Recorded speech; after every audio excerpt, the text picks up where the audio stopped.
Welcome back, everybody. We're going to get into the overview for session 4 for our action research journey. This week we are going to take a look at reading Mertler chapter 5. I've got a resource prepared, 5 W's and an H, that we're going to take a quick look at. We're going to start working on the draft for the data collection plan, and there's a couple of pieces that I've got to stair-step us into that, including a quick submission in Moodle before you actually write the section. So we're going to talk about the template. And then we're going to give you an opportunity to review the revisions that I've submitted back on the introduction and research section. So if you've submitted them within 24 to 48 hours, I've been turning those back with comments.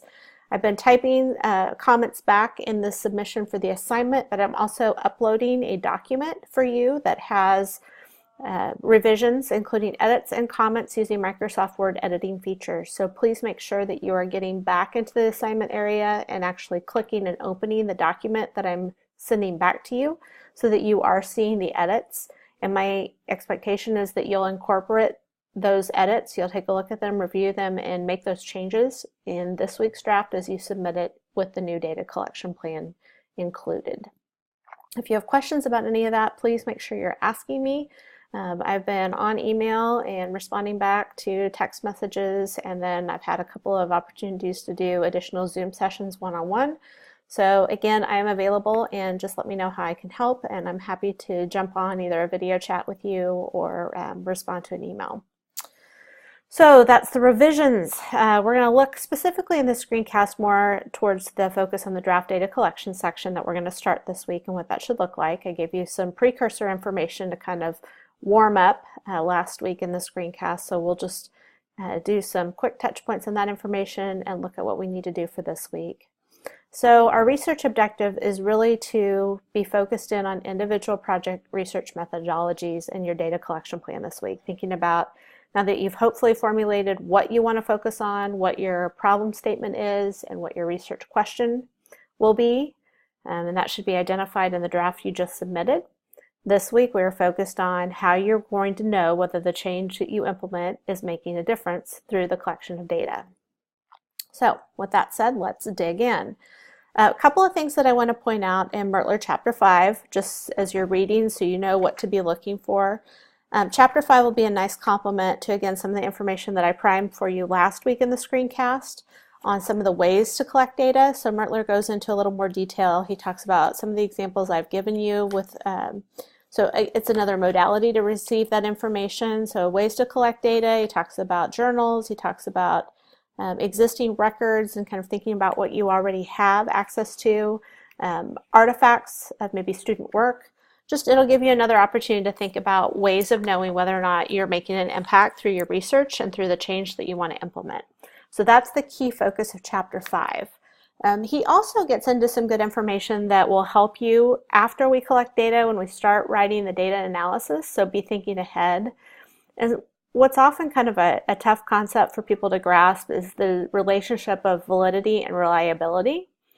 And we obviously want to create a research project where we are collecting reliable and valid data, but I want you to truly start thinking about what that means and how it applies to action research.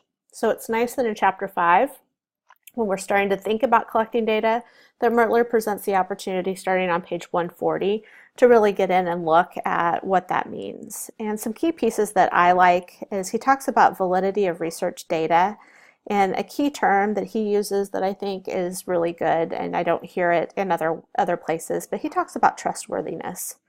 So it's really examining the credibility and dependability of the data. And the context here is more on the qualitative data, but I want you to just think through what validity means. And then he gets into it a little bit more deeply when I think around page 150, he talks more about validity and reliability. And we're going to talk a little bit more about that today, but I want you to be thinking ahead because this will come into play. References page 154 in chapter 5, where he talks about validity, and it's actually measuring what we intend to measure. So I want you to think about that as you craft your 3 different data tools to measure change. Validity we want to focus on and make sure that each measure that you have is truly measuring what you intend it to measure. And that will help you when you collect the data and you write about it in the data analysis. And you'll want to make statements to the belief or the validity of the data that you're collecting. And so just remember that as a key piece. He also starts talking on page 156 about reliability. And reliability is going to be kind of difficult for us because we're in a short term of the class. We don't have a lot of time to do long-range studies where we might implement an assessment or a measure multiple times, which would help us with consistency and know that we're receiving the same data each time or we're seeing the same thing over time. Reliability, basically, to shorten it, relates to the consistency of the data you collect. So validity, you're focused on what you're intending to collect, you're measuring what you intend to measure, and reliability relates to the consistency of the results that you're seeing with that tool. So those are key pieces out of the reading that I just wanted you to kind of keep in mind and tease out as pay special attention to as you go through the chapter. Before we move off of this screen, another resource that I provided this week in Moodle that I'll pull up here is a document called 5 W's and an H. It's just a PDF file, and I've pulled together some pieces that I think are just helpful to think through the data collection. And it's, you know, the why, the what, the where, the when. And so as you're drafting that data collection plan, think about it in terms of this. You've already talked about the why. That was part of the introduction. Now you're going to focus on, you know, what you're collecting, what you've done. You're going to talk about the where we're collecting the data. Just be specific when you're doing it, what the time frame is going to be, when are you going to be measuring things, who's going to be involved, if students are involved. One of the projects has another teaching colleague actually helping with assessing writing. So just detail that. Give the who, the what, the where, the when, the how. So hopefully this is just kind of a handy, it's not real sophisticated, but it just simplifies what it is that we're going to be doing through the data collection plan. Talks a little bit about triangulation, which we talked about last week, getting started with the data. You've already seen this in last week's screencast, just different ways of observation for action research projects. So I had that snapshotted into the screencast last week. And then this will stair-step into the analysis, which will be the section that we create after we actually have the data collected. So that we'll hold on to and come back to. But that is there as a resource for you in Moodle this week. Okay. The data collection plans, as you collect them, or as you craft them, before you actually turn in the draft document, to make sure you're on target, one of the things that I would ask you to do is to go into Moodle, and I'm going to minimize this real quick and see if we can get there. And in the assignment area this week, you're going to see a link for assignment 4-2, AR Project Data Collection Plan Template. So that is grayed out right now because I haven't activated the assignment area. But when you go into that, it's basically a fill in the blank. You're just going to fill in your pieces, you're going to hit submit, and it's going to send it to me, and I'll be able to see what your plan is for data collection and what your 3 tools will be in terms of the triangulation. And then I'll give you feedback if I think that you're right on target or kind of off track before you do the whole draft. So it helps to get into Moodle a little bit earlier, get that done. Don't wait and do everything on Sunday if you can avoid that, and I'll give you feedback. So that's a key piece that I just wanted to get out there at the beginning. All right, the rest we're going to cover as we go through the screencast. A couple of things to keep in mind with the writing. Everybody's off to a great start with the initial drafts, but I did comment on several too. As a reminder, in the screencast last week, we talked about it, and it was in the draft guideline for how to write introduction and research-based support for change sections. That you're writing in the third person. You're not speaking first person as I. You're not using I, me, or my in the formal writing. Mertler's a little different, and we talked about this last week in the screencast. He differs from what I'm asking you to do, but I'm asking you to keep to a more formal writing style for research. So, I statements. As much as you want this as a personal narrative, it is not your personal narrative. Do not use I, me, or my, and we'll keep working on that through the editing process. And then again, remember we talked about past tense. Keep the entire project in past tense, because this will be the last section that you write at the point of having gotten ready to collect data, implement your change. Next week, or the week after, when we're writing about the data you've collected in 2 weeks, most likely for most of us, you're going to have already implemented, and the natural style for you will be to talk about what you did, what you've already done.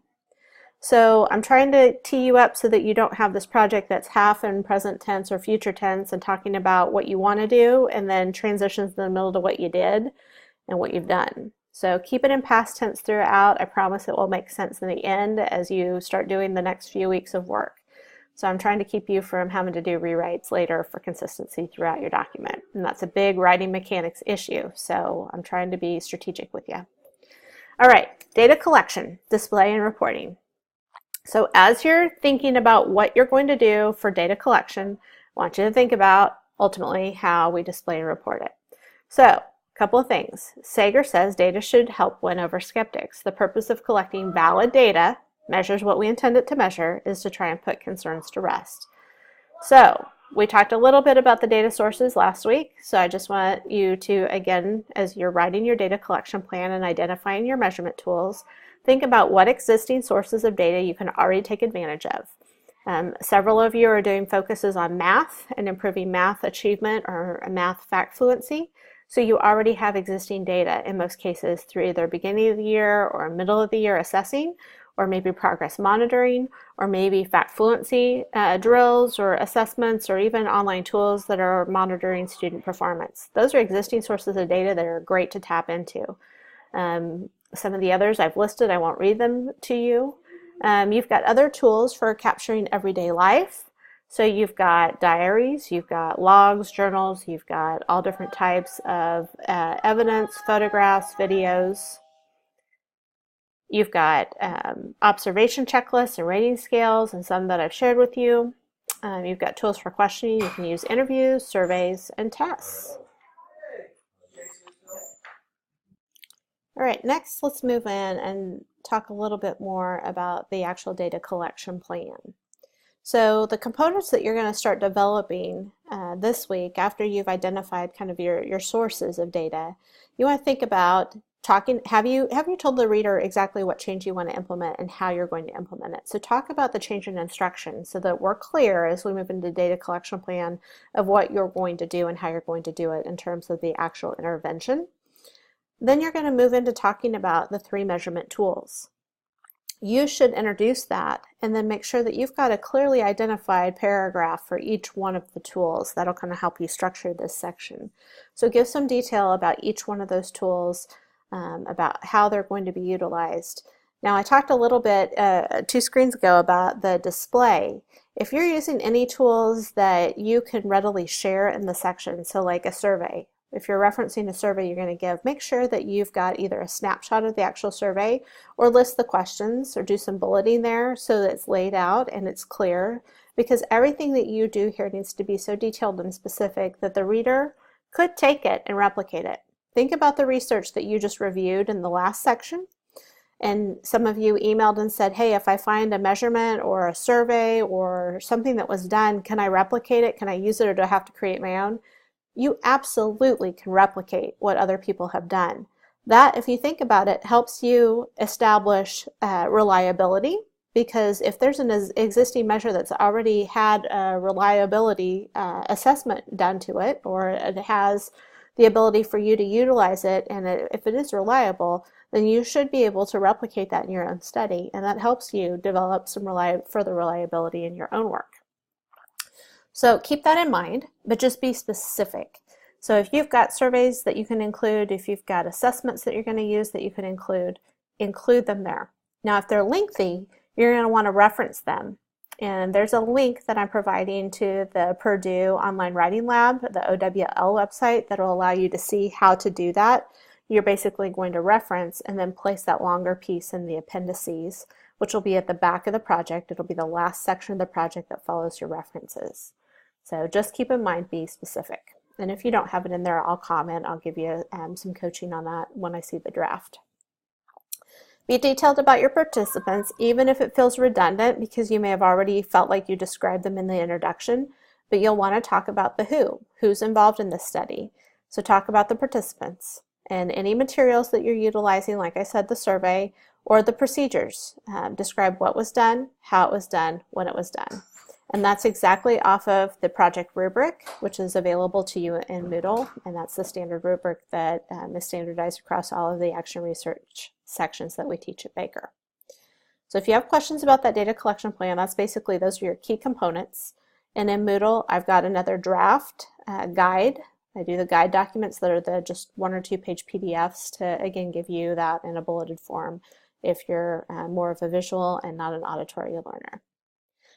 All right, so this week I also like to give you some samples of how other students have approached the start of these sections, not to be formulaic or force you into a style, but I think sometimes it helps to see how others have approached the task. So these pieces that I'm sharing with you are out of previous action research projects that students have done. So this will give you an idea of how to get started in the section. So again, remember I talked about the who. This person starts off with the who. The student in the action research project was a 2nd grader who was a grade level behind in math skills. In addition to regular education, student also received both Title I Math and Title I Reading interventions for 30 minutes each day. So then it goes into the data collection and the 3 components. And then each is then detailed in a paragraph. So we've got the student attitude survey, we've got materials discussed, and then there's some discussion about the intervention. The student was given a basic addition time test, so that was one of the measures for data. So that's there. You can spend some more time reviewing it. Here's another piece in a data collection plan that a triangulation of student surveys was utilized. So this is the 3 different tools: student survey, journal entry, and teacher observations. And then it talks about how they're going to look at the data. So they're looking at mean scores from survey items compared with journal entry data and the teacher observation data. They're really looking for changes in instruction that were made after each treatment, so after each new change in the instructional design for the learners. And that's just how they detailed that. This also gives you an example of what we just referenced a minute ago. So the survey was too long to include in this section, so it was placed in the appendices and just provided as a reference. So you're telling the reader you can go to another section if you want the detail. So that's always helpful as well to be that specific. All right, the data collection plan template. So this is the link in Moodle, assignment 4-2 that I showed you just a few slides ago. What you're going to submit, or what I'd ask you to think about before you start writing the section, is restate your research question. Think about what is your change. So you know what you want to do, but do you know how you want to do it? After you did all the research for the research-based support for change, you should have a good idea of what direction you want to take in the classroom with changing your instruction, and then implementing the data collection tools to know whether or not it's making a difference for your learners. So the data collection template link in Moodle is just going to basically ask you, what's your intervention plan? What change are you going to implement? And then just tell me what data source 1, data source 2, and data source 3 will be. It's just that simple. So submit that. I'll give you some feedback on that as quickly as I can this week. And if you get it done before Sunday and before you submit that draft, that's great. If you get it done Sunday during the day, I may not be able to get you feedback quickly enough before you turn in the draft. So that's just the choice that you'll make this week. But I am here to give you that feedback if you like it. So that depends on your scheduling and completing that task. Let's look ahead to the data analysis section that we'll be doing after data collection plan. So we won't actually write this section until we have the data collected. But I again want to kind of help you see where we're going, so looking ahead.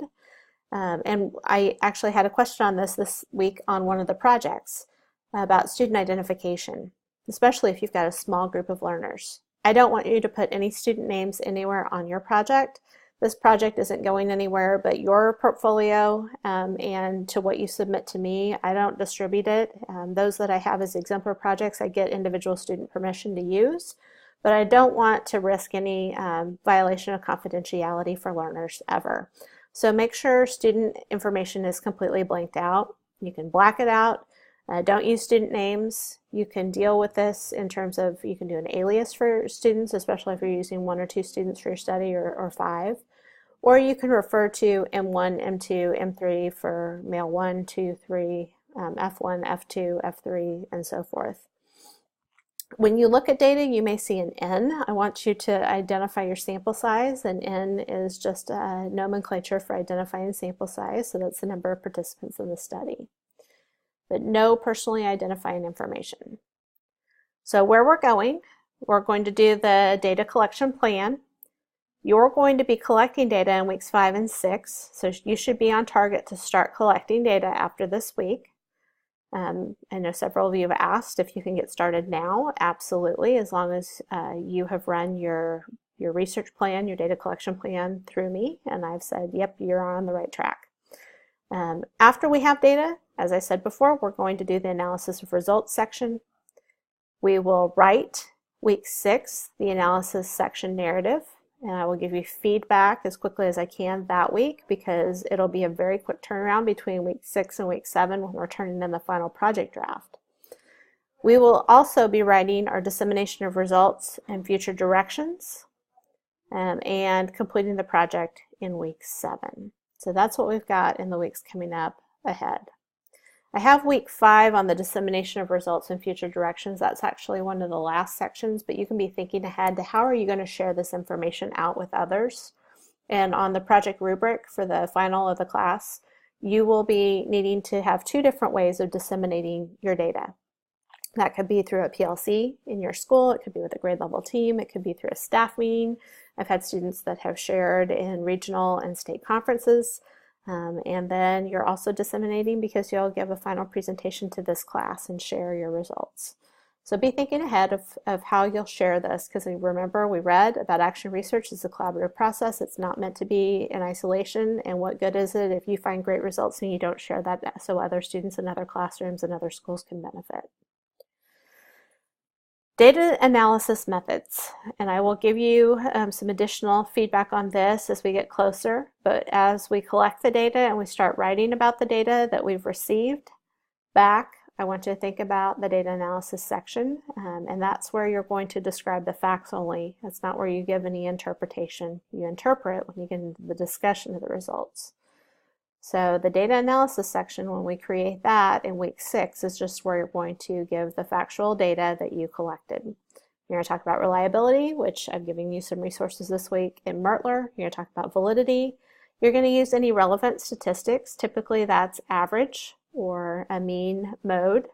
And usually you'll present those data via a table, so it's really clear for the reader to see that. So we're not going to get into very detailed statistical analysis, so take a breath and we'll be great there. I'll help you through that. And you're going to use visual displays of your data anywhere you can. So figures and tables are very helpful, especially when you get larger data sets to describe. So just kind of keep that in mind, and you can kind of think about visualizing what data you're going to collect as you're writing about the data collection plan and those tools this week. So let's recap for this week. You're going to read, it should be Mertler chapter 5, right? Let's fix that really quick. Mertler chapter 5. You're also going to read 5 W's and an H, and that's the PDF that I shared in one of the earlier screens. You're going to identify your data collection plans via the template and submit those, that link 4-2, your activity. You're going to look at any revisions that I provided back to you through the assignment this past week, the introduction and research support for change sections, and you're going to submit a clean draft of the data collection, and that will just be an added section onto the existing draft that you've already started, so this will be your next section, and I'll give you feedback on that as quickly as I can this week. So overall, you're getting started after this week with your data collection plan with collecting research, and we are over the halfway part of the class this week and also your project development. So the hard part is over, I promise, and from here the fun begins because you're actually going to be doing the change and seeing the impact with your learners. So I can't wait to see the data that you collect. This is what gets me excited, is when you start getting excited about the changes that you're seeing in your own instructional practice and your kids. So great stuff to come. You guys have been fantastic this week. Thank you for the continued effort and focus on excellence. So the drafts that I've read thus far have been on target. They have been great drafts, so not a ton of polishing needed, and I appreciate that. So I wish you the best this week. Reminder, contact me if you have any questions, and I'll be happy to respond via email. And if we need to communicate in another way, just to kind of get on and have some voice communication or face-to-face, we can do that as well. So have a great week. Good luck, and I will talk to you soon.